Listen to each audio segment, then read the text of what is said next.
আসসালামু আলাইকুম রহমতুল্লাহি ওয়া বারাকাতুহু। সম্মানিত দর্শকগণ, আপনারা কেমন আছেন? আশা করি ভালো আছেন। আলহামদুলিল্লাহ, আপনাদের দোয়ায় আমিও ভালো আছি। তো আজকে আপনাদের জন্য শত্রুর বাড়িতে, ফ্যামিলিতে সবসময় ঝগড়া লাগানোর তদবির। তাদের ভিতরে সবসময় ঝগড়া লেগেই থাকবে। আপনার যে শত্রু আছে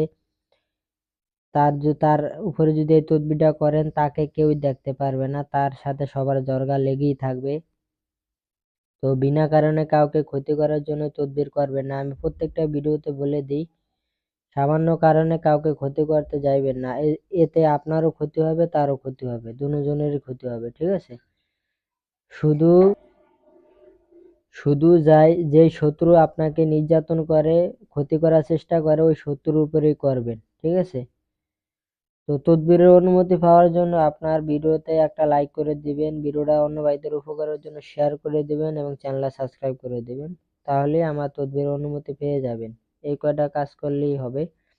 আর তদবিরে কাজ হওয়ার জন্য আপনার শুধু অনুমতি পেলেই হবে না, অনুমতির পাশাপাশি ভিডিওটা মনোযোগ সহকারে দেখতে হবে, নিয়ম ভালো করে জেনে তারপর আমল করবেন, কাজ হবে ইনশাআল্লাহ।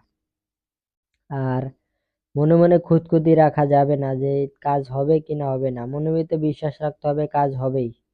ঠিক আছে? এরকম বিশ্বাস নিয়ে কাজ করতে হবে। আর যেই শত্রুর জন্য কাজ করবেন, কাউকে আপনি বলবেন না, মনেটা মনে রাখবেন এবং নির্জন রুমে বসে, কামরায় বসে আমল তদবিরটা করবেন। ঠিক আছে? তো চলুন মূল আলোচনায় চলে যাই। এই তদবিরটা করবেন শনিবার দিন সকালে যখন সূর্য উঠবে তখন এটা লিখতে বসবেন। পাক পবিত্র হয়ে কিবলামুখী হয়ে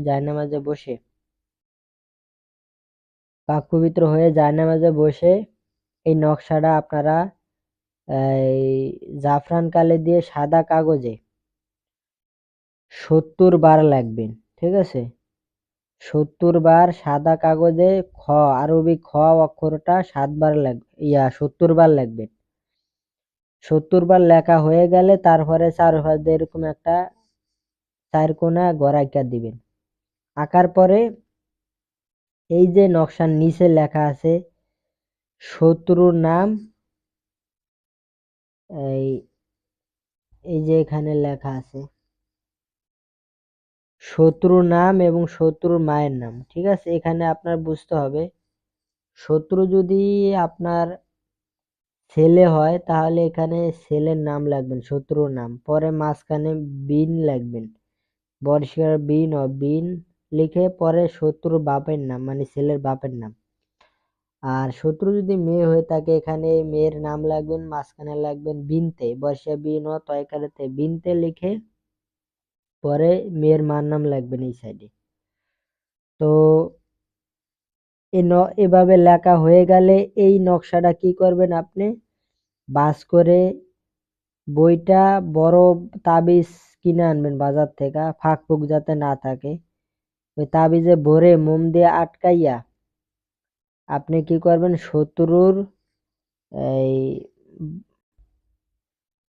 এই নকশাটা কি করবেন, শত্রুর বাড়িতে বাড়িতে ঘরে বা রুমের ভিতরে অথবা বাড়ির আশেপাশে এটা দাফন করে দিবেন। ঠিক আছে? তাহলেই দেখবেন